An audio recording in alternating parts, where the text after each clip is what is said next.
Vamos abrir nossas Bíblias no Evangelho registrado por João, capítulo 20, versículos 19 a 23.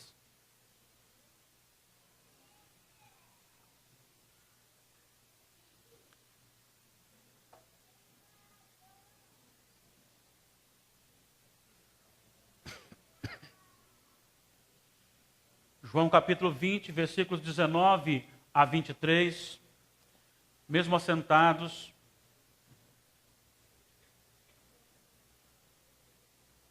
acompanhe a leitura. Ao cair da tarde daquele dia, o primeiro da semana, trancadas as portas da casa onde estavam os discípulos com medo dos judeus, veio Jesus, pôs-se no meio e disse-lhes: paz seja convosco. E dizendo isto, lhes mostrou as mãos e o lado. Alegraram-se, portanto, os discípulos ao verem o Senhor. Disse-lhes, pois, Jesus outra vez: paz seja convosco. Assim como o Pai me enviou, eu também vos envio. E havendo dito isto, soprou sobre eles e disse-lhes: recebei o Espírito Santo. Se de alguns perdoardes os pecados, são-lhes perdoados. Se lhes retiverdes, são retidos. Que o Senhor da palavra nos ilumine, nos abençoe, nos edifique, em nome de Jesus. Amém. Nós sabemos que a vida nem sempre é como a gente quer. E ela é feita de momentos. Momentos agradáveis, momentos felizes, momentos de grandes vitórias, mas também momentos difíceis da vida. E uma das coisas que às vezes assolam a vida da gente são aqueles momentos de tribulação acarretados pela perseguição pelo Evangelho. E eu vejo uma perseguição do Evangelho não apenas como está acontecendo em alguns países, com a execução de alguns cristãos, mas eu vejo também uma perseguição no Brasil, quando a igreja está sendo cada dia mais atropelada pelo secularismo, e o mundo tem adentrado e tem sufocado a igreja. As ideologias governamentais muitas vezes tentam destruir a igreja. A própria igreja, não igreja de Cristo, mas aquela que se chama igreja, é um instrumento de Satanás para, inserida na igreja de Cristo, tentar denegrir a imagem de Cristo, a imagem de Deus, o verdadeiro Evangelho. Quando nós olhamos para o Evangelho pregado hoje, nós ficamos assustados. Porque o Evangelho pregado hoje, ele se resume em palavras benditas, em palavras de vitórias. Dá uma olhada nos cânticos, quase todos os cânticos, eles sempre vão dizer: você é vencedor. Você é mais que vencedor, você vai dar tudo certo para você, não vai ter tribulação. Alguns sermões estão sendo pregados dizendo que Jesus entrou, acaba os problemas, e assim por diante. Mas nós não vemos isso no Novo Testamento. No Novo Testamento nós vemos promessas de Deus sim para a vida do povo de Deus, vitória sim para a vida do povo de Deus, mas nós vemos aqui o grande desafio evangelístico, que é o arrependimento. Nós não vemos aqui Jesus chamando as pessoas e como se dando um jeitinho de amaciar o seu ego, dizendo: olha, você é muito especial. Abre o coração para eu entrar. Deixa eu entrar no seu coração. Olha, você é tão bonzinho. Olha, você é tão... Você não tem isso no Novo Testamento. No Novo Testamento você tem a mensagem direcionada, e a mensagem direcionada é: arrependei-vos e creia no Senhor. Arrependei-vos e creia no Evangelho. E aquele que prega o Evangelho sério, ele é sim, cada dia perseguido. Ele é perseguido porque ele não atrai multidões. Ele é perseguido porque o Satanás começa a colocar no seu coração a maneira que o outro faz para encher o tempo, para que você também faça. Então, de certa forma, todos nós somos perseguidos e isso pode causar no nosso coração muito temor das circunstâncias. A igreja tem uma missão, e a missão da igreja não é amaciar o ego humano. A missão da igreja é pregar o evangelho do Senhor Jesus. É claro, cuidando das pessoas, mas é pregar o evangelho do arrependimento. Quando nós olhamos aqui o texto, e dentro do seu contexto, nós encontramos aqui os discípulos dentro de uma sala fechada e com muito medo. Não sei se seria diferente comigo, creio que também seria da mesma forma. Porque eles estavam com Jesus, seguindo Jesus, andando junto com Jesus, e inclusive os problemas eram resolvidos por Jesus, né, Kátia? Você leu aqui, nós lemos. Tinha o problema da fome, Jesus resolvia. Tinha o problema da enfermidade, Jesus resolvia. Até mesmo quando os discípulos não conseguiram expulsar um demônio, Jesus estava lá para expulsá-lo. Então Jesus estava ali sempre presente. Ele era e é o líder revolucionário, não por uma ideologia, mas por uma mudança prática de vida, por temor ao Pai, por fidelidade ao Pai, submissão ao Pai, uma vida totalmente transformada. E aquele que detém todo o poder, esse Jesus que fez então o mar se acalmar, esse Jesus que multiplicou os pães, esse Jesus que expulsou demônios, esse Jesus que fez curas, que efetuou curas, de repente, onde ele está? Ele está crucificado. Ele está crucificado e ali crucificado agora estão os discípulos sozinhos, agora numa sala. Jesus morto, aparentemente morto, e os discípulos numa sala, com medo. Com medo dos judeus, o texto está claro, eles estavam com medo dos judeus. E naquele momento, quando eles estão ali temerosos, a porta está fechada para que ninguém os visse ali ou adentrasse, e de repente Jesus se põe no meio deles. A expressão do texto dá a entender que Jesus não bateu a porta, não abriu a porta, mas que Jesus, ele passou pelas paredes ou pela porta e ele se fez presente entre os discípulos. E naquele momento ali, ele se aproxima e diz aos discípulos: paz seja convosco. E naquele momento ele se identifica mostrando quem ele era, mostrando o seu corpo, ali as marcas da crucificação, mas ele está dizendo: eu estou aqui. E isso transforma o espírito dos discípulos de medo para alegria. Mas se você observar, havia algo errado com esses discípulos. Por quê? Porque o contexto narra que Pedro e possivelmente João correram ao sepulcro, porque alguém tinha falado que Jesus havia ressuscitado, ou o corpo havia sumido, e eles vão lá e comprovam. E Jesus já havia anunciado que ele ressuscitaria. Eles deveriam estar esperando Jesus, mas eles estavam amedrontados. E naquele momento, Jesus então habilita-os, soprando sobre eles o Espírito Santo, e lhes ordena a missão. Assim como o Pai me enviou, eu vos envio. E aí você vai ver a expressão final.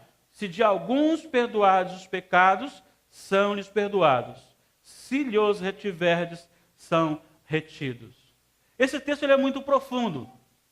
Esse texto ele carrega algo muito especial para a igreja hoje aqui e carrega algo para a sua vida como missionário do Senhor, e você que ainda não é, para que se torne missionário do Senhor. Quando nós pensamos nisso, nós podemos então pensar no tema assistência de Cristo na missão da igreja. Porque Cristo sempre falou: o reino está sobre vós. Eu vou morrer, vou ser crucificado e vou ressuscitar. Jesus sempre disse: sofrimento, crucificação, ressurreição. E agora ele vai dizer: eu tenho que ir para junto do Pai e vocês agora vão pregar o Evangelho. A igreja vai continuar a missão. E a assistência de Jesus na missão faz toda a diferença. É por isso que as pessoas estão morrendo lá em nome de Jesus. Porque Jesus está presente. É por isso que muitos deixam as suas casas, deixam os seus empregos, muitos deixam lá o seu ganha-pão e vão em locais de difícil acesso para levar a mensagem de Deus, porque eles são levados e carregados pelo Senhor da missão, por Jesus Cristo. E quando Cristo assiste a igreja na sua missão, algumas coisas nos são oferecidas. E a primeira coisa que Cristo oferece para a igreja é o encorajamento missionário. Vejam bem, eles estão todos ali com medo. O versículo 19 está dizendo, portas trancadas, e eles estavam com medo dos judeus. Jesus se coloca no meio e diz, paz seja convosco. A expressão paz seja convosco, ela carrega um sentido bem amplo aqui.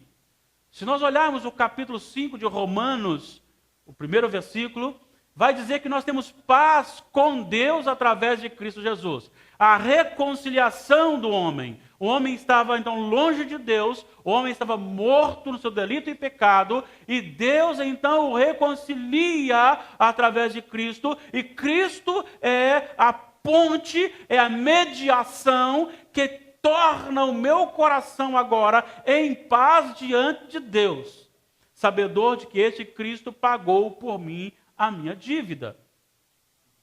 E este Jesus, ele não só pagou, mas ele está agora ali presente. Se ele está presente fisicamente no corpo glorificado, significa que ele ressuscitou. E qual é a prova da sua ressurreição? Ele não precisou abrir a porta, mas ele se pôs no meio deles. Então a ressurreição de Cristo é o encorajamento da igreja. Porque o mundo não pode fazer mais do que matar uma vida. Porque só quem pode lançar no inferno é Deus. E Deus ressuscitará os seus filhos. Esta é a promessa, a ressurreição de Jesus é a garantia da nossa ressurreição. Por isso as minhas coisas, a minha vida, a minha ideologia, o meu proceder, ele está embasado nas coisas celestiais. É por isso que eu não pertenço a este mundo. É por isso que eu não me preocupo com o que vão dizer de mim. Eu me preocupo com o que Deus diz de mim. O que Ele me vê, como Ele me vê, como Ele me fez. Então esse encorajamento vem pela ressurreição e pela presença glorificada. Sinais de que a igreja também ressuscitará e ressuscitará em corpo glorificado. Significa que aquela dor que você sente hoje, no céu você não vai sentir. Significa que aquela tribulação que você passa hoje, no céu você não vai passar. Apocalipse 21 diz que o mar já não existe. Ali o mar é símbolo, ele carrega a ilustração da tribulação. Então, quando você sai para pregar, você sai nessa autoridade. Você não precisa temer o que os outros vão fazer com você. Mesmo que você morra, mas você morrerá e ressuscitará. E ressuscitará em corpo glorificado. Então vale a pena estar na presença de Deus, cumprir a missão. A segunda lição que aprendemos aqui é que Cristo nos oferece, além do encorajamento pela sua ressurreição e a presença glorificada, Ele também capacita a igreja para a obra missionária. E aqui eu quero chamar a sua atenção para uma coisa muito séria. Eu creio que a igreja, de forma geral, com exceções, mas a maioria, ela perdeu o foco. Ela está pensando que o ativismo quer dizer espiritualidade. Ela está pensando que ela evangelizar muito, ela está dentro da vontade de Deus. E ela esquece de parar, de se retirar para Deus, estar na presença de Deus, para ser então preenchida, para ter o enchimento do Espírito Santo do Senhor. Aqui é muito claro, ele vai dizer o seguinte: antes de mandar a igreja, ele então manda o Espírito sobre a igreja, ele soprou o Espírito sobre a igreja. Alguns pensam que é apenas uma promessa, porque o batismo com o Espírito Santo se deu no Pentecostes. Mas eu creio, assim como no Antigo Testamento haviam manifestações esporádicas, também naquele momento eles recebem sim, não de forma plena para a habitação, mas como uma amostra do que iria acontecer logo à frente. Quando o Pentecostes acontece e eles são então cheios do Espírito Santo. A igreja pode ter os melhores métodos. A igreja pode ter a finança mais abastada para auxiliar o maior número possível de pessoas. Mas se a igreja não estiver cheia do Espírito Santo de Deus, a igreja perde o seu foco, a sua mensagem fica vazia, almas não são convertidas. E Jesus, ele oferece isso. É necessário nos retirarmos da presença de Deus. É necessário, sim, vir às quartas-feiras aqui, para os estudos bíblicos, conhecer mais de Deus. Estudar a Bíblia diariamente. É necessário, sim, começar lá em Gênesis e ordinariamente ler até Apocalipse. Voltar em Gênesis, ler até Apocalipse e assim continuar. E encher-se do conhecimento, mas é necessário também você buscar em oração, porque só capacitado pelo Espírito Santo de Deus, você conseguirá ter bom êxito na sua missão. John Stott disse, antes de a igreja, se eu não estou equivocado, John Stott, ele disse, antes de Cristo mandar a igreja para o mundo, mandou o Espírito Santo para a igreja, e hoje não é diferente. Então, se você quer ser realmente eficiente na obra do Senhor, seja também aquele que está próximo de Deus sempre, íntimo de Deus, que tenha comunhão com Deus, que conheça a Deus pela sua palavra, que leia a Bíblia Sagrada, que ore e ore muito, que entenda a vontade de Deus. Jesus então capacitou a igreja, Jesus então deu o enchimento do Espírito e como garantia, ele agora vai dizer, vá. Porque somente no poder do Espírito Santo, um pregador, um missionário pode realmente desenvolver a sua missão. Eu vou citar apenas um nome, vou citar aqui o nome de Estevão. Estevão está agora sozinho, diante de vários homens. E de repente, chega para eles e para ele começam a dizer que precisava negar o nome de Jesus. Ele se mantém fiel a Jesus. Ele se mantém autêntico na presença de Deus. E no capítulo 7 do livro de Atos, vai nos informar que aqueles homens olharam para ele e o viram com o rosto como de anjos. Eles não resistiram ao poder do Espírito Santo na boca daquele homem. Ele morreu, mas morreu cheio do Espírito Santo. É melhor morrer cheio do Espírito Santo do que viver vazio. Esta é a temática. E Jesus, ele está para fazer isso. Você vai sair para o mundo, mas eu quero te encher. Recebam o Espírito Santo. Mas só que esse recebimento do Espírito Santo não pode ser algo apenas sobrenatural. Paulo vai dizer aos Efésios, e ele diz, enchei-vos do Espírito Santo. O que isso quer dizer? Isso quer dizer que eu preciso me envolver, eu preciso estar atento à voz de Deus. E para encerrar, Cristo nos oferece o encorajamento com a sua ressurreição e a sua presença glorificada. Ele também nos oferece capacitação, enchendo-nos do Espírito como garantia para a missão. Mas ele também nos oferece um modelo missionário. Eu acho que muitas vezes nós nos preocupamos muito com métodos. E são realmente saudáveis na nossa vida. Precisamos deles. Precisamos realmente buscá-los.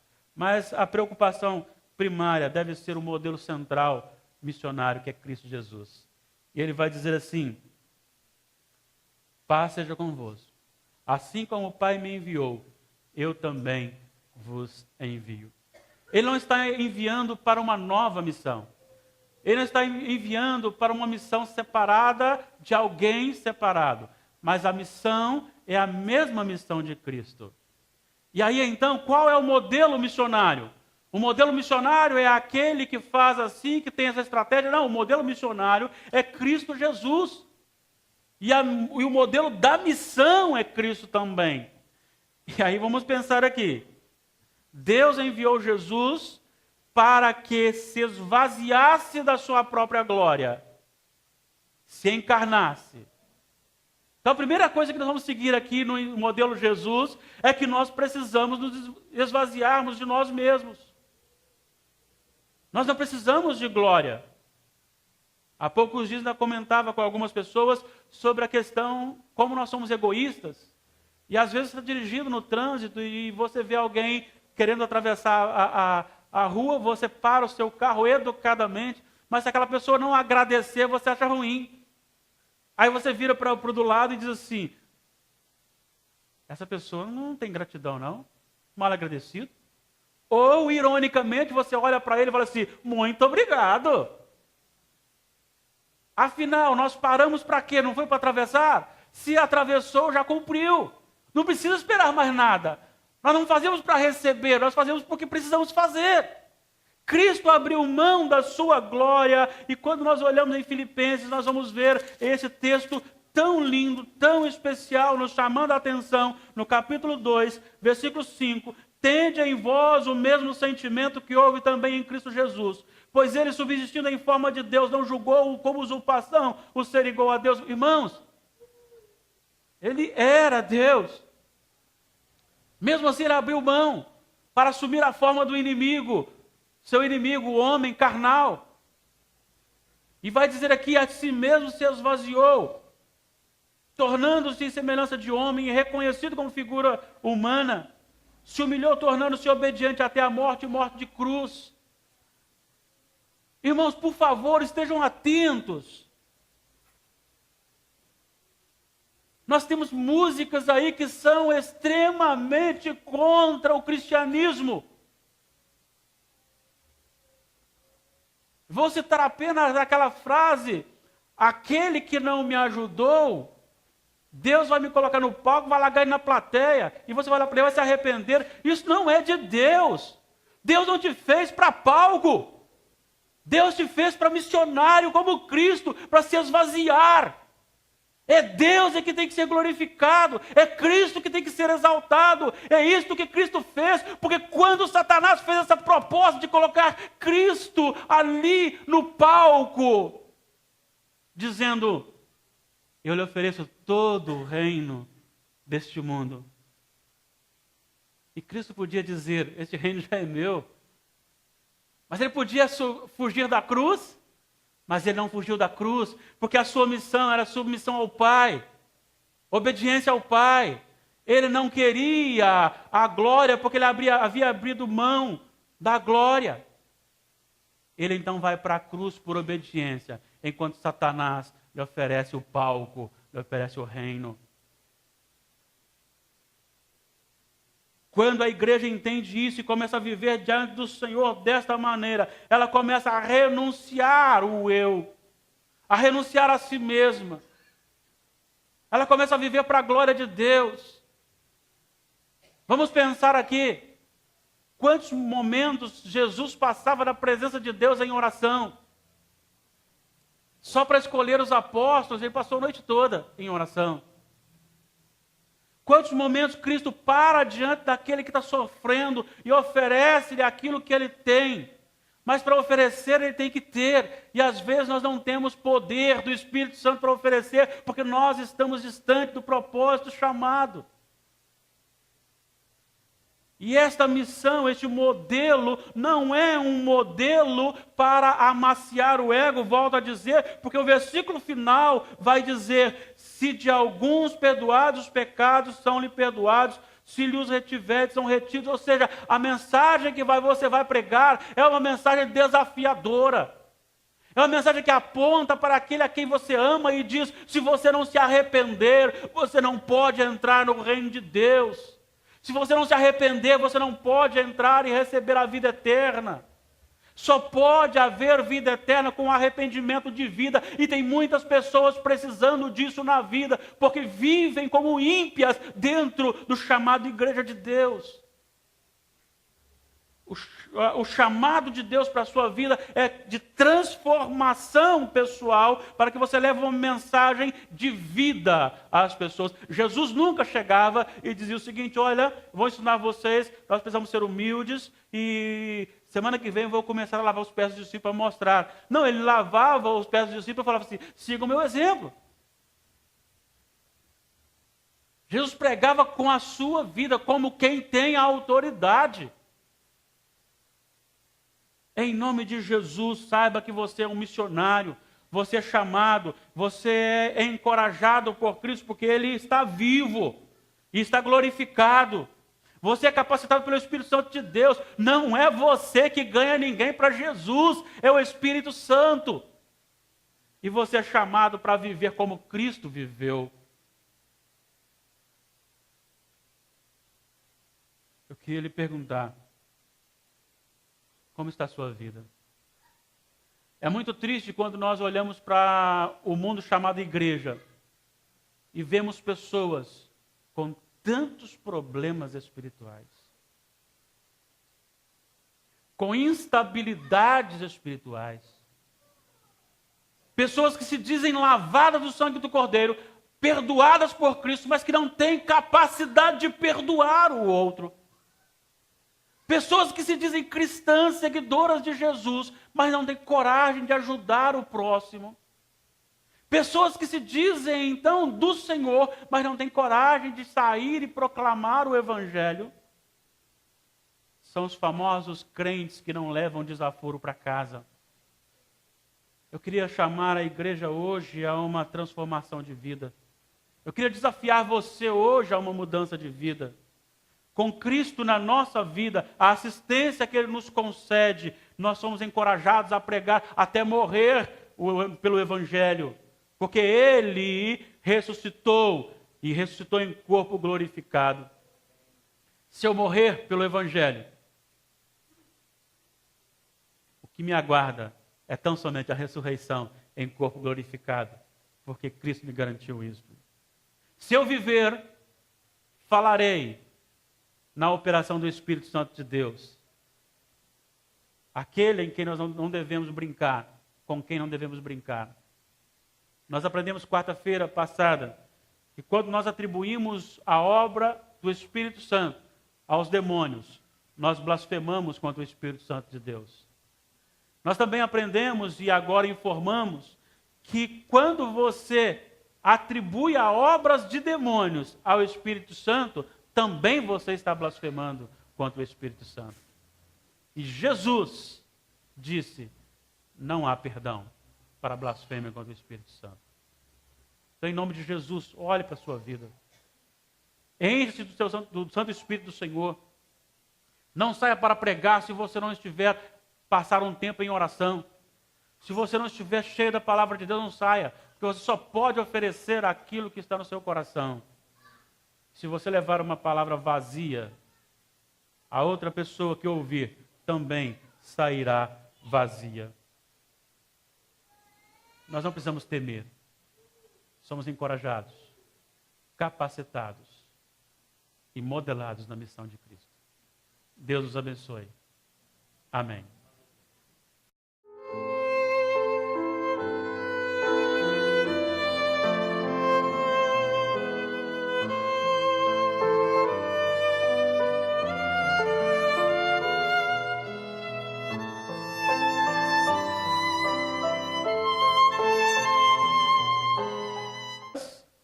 E eles estavam com medo dos judeus. Jesus se coloca no meio e diz, paz seja convosco. A expressão paz seja convosco, ela carrega um sentido bem amplo aqui. Se nós olharmos o capítulo 5 de Romanos, o primeiro versículo, vai dizer que nós temos paz com Deus através de Cristo Jesus. A reconciliação do homem. O homem estava então longe de Deus, o homem estava morto no seu delito e pecado, e Deus então o reconcilia através de Cristo, e Cristo é a ponte, é a mediação que torna o meu coração agora em paz diante de Deus, sabedor de que este Cristo pagou por mim a minha dívida.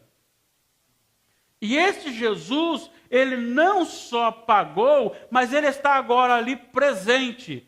Se ele está presente fisicamente no corpo glorificado, significa que ele ressuscitou. E qual é a prova da sua ressurreição? Ele não precisou abrir a porta, mas ele se pôs no meio deles. Então a ressurreição de Cristo é o encorajamento da igreja. Porque o mundo não pode fazer mais do que matar uma vida. Porque só quem pode lançar no inferno é Deus. E Deus ressuscitará os seus filhos.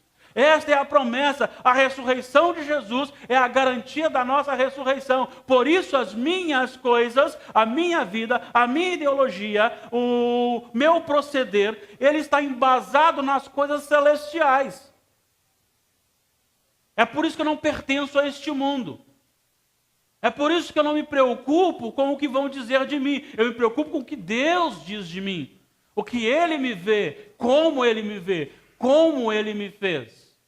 Então esse encorajamento vem pela ressurreição e pela presença glorificada. Sinais de que a igreja também ressuscitará e ressuscitará em corpo glorificado. Significa que aquela dor que você sente hoje, no céu você não vai sentir. Significa que aquela tribulação que você passa hoje, no céu você não vai passar. Apocalipse 21 diz que o mar já não existe. Ali o mar é símbolo, ele carrega a ilustração da tribulação.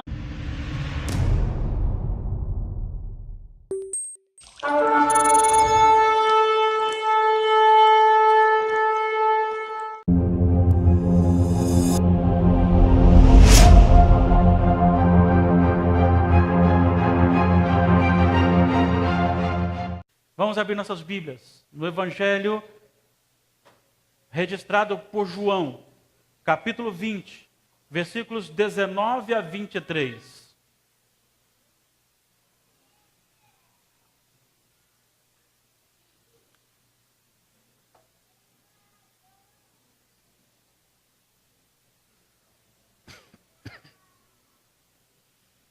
João capítulo 20, versículos 19 a 23. Mesmo assentados,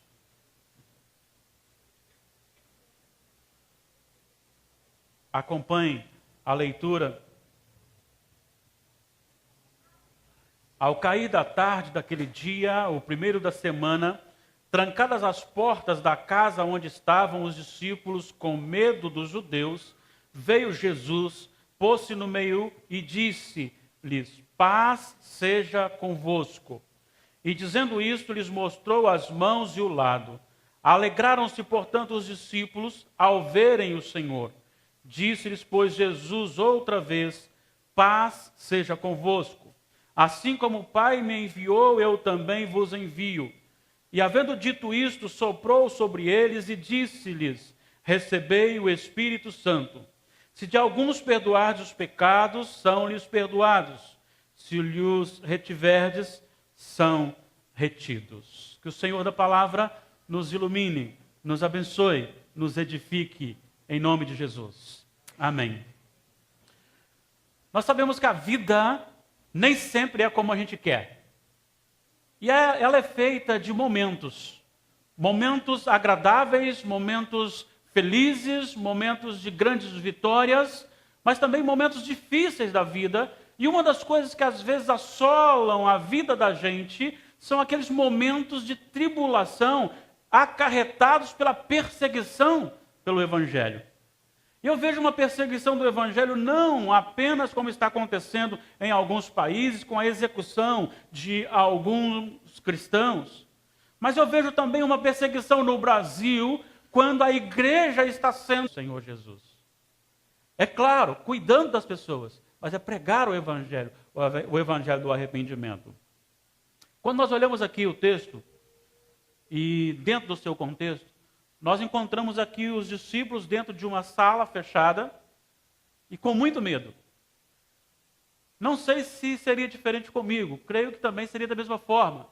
Porque eles estavam com Jesus, seguindo Jesus, andando junto com Jesus, e inclusive os problemas eram resolvidos por Jesus, né, Kátia? Você leu aqui, nós lemos. Tinha o problema da fome, Jesus resolvia. Tinha o problema da enfermidade, Jesus resolvia. Até mesmo quando os discípulos não conseguiram expulsar um demônio, Jesus estava lá para expulsá-lo. Então Jesus estava ali sempre presente. Ele era e é o líder revolucionário, não por uma ideologia, mas por uma mudança prática de vida, por temor ao Pai, por fidelidade ao Pai, submissão ao Pai, uma vida totalmente transformada.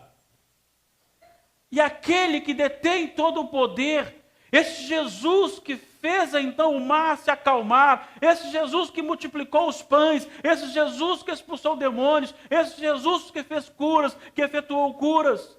De repente, onde ele está? Ele está crucificado. Ele está crucificado e ali crucificado agora estão os discípulos sozinhos, agora numa sala. Jesus morto, aparentemente morto, e os discípulos numa sala, com medo. Com medo dos judeus, o texto está claro, eles estavam com medo dos judeus. E naquele momento, quando eles estão ali temerosos, a porta está fechada para que ninguém os visse ali ou adentrasse, e de repente Jesus se põe no meio deles. A expressão do texto dá a entender que Jesus não bateu a porta, não abriu a porta, mas que Jesus, ele passou pelas paredes ou pela porta, e ele se fez presente entre os discípulos. E naquele momento ali, ele se aproxima e diz aos discípulos: paz seja convosco.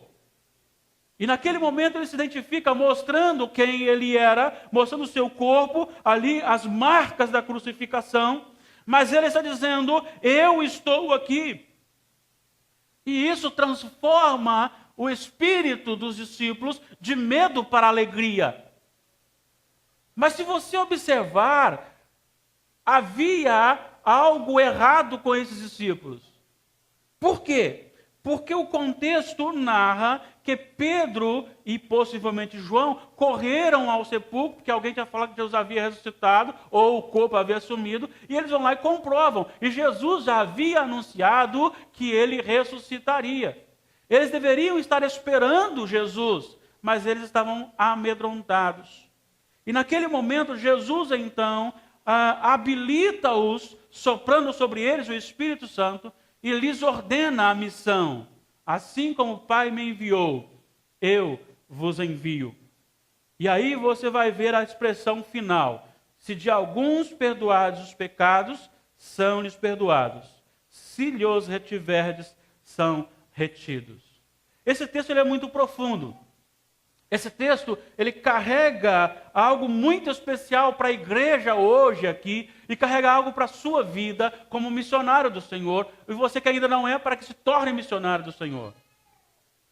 Quando nós pensamos nisso, nós podemos então pensar no tema assistência de Cristo na missão da igreja. Porque Cristo sempre falou: o reino está sobre vós. Eu vou morrer, vou ser crucificado e vou ressuscitar.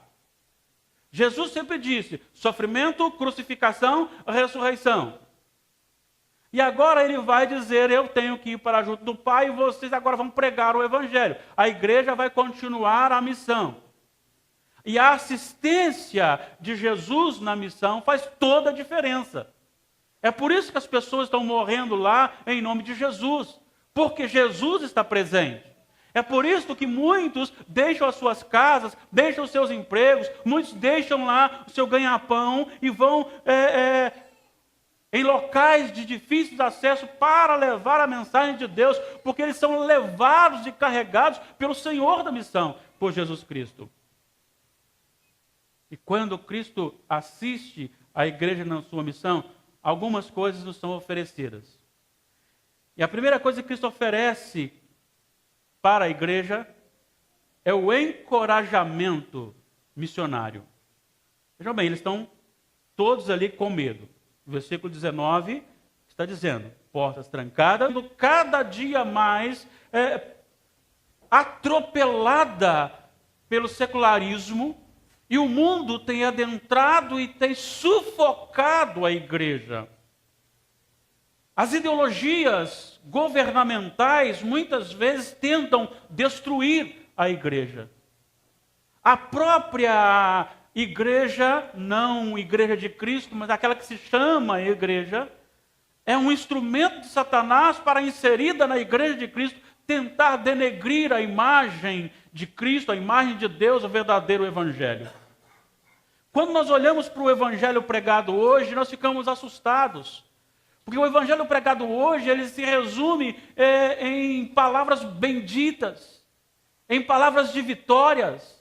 Dá uma olhada nos cânticos, quase todos os cânticos, eles sempre vão dizer, você é vencedor, você é mais que vencedor, você vai dar tudo certo para você, não vai ter tribulação. Alguns sermões estão sendo pregados dizendo que Jesus entrou, acaba os problemas, e assim por diante.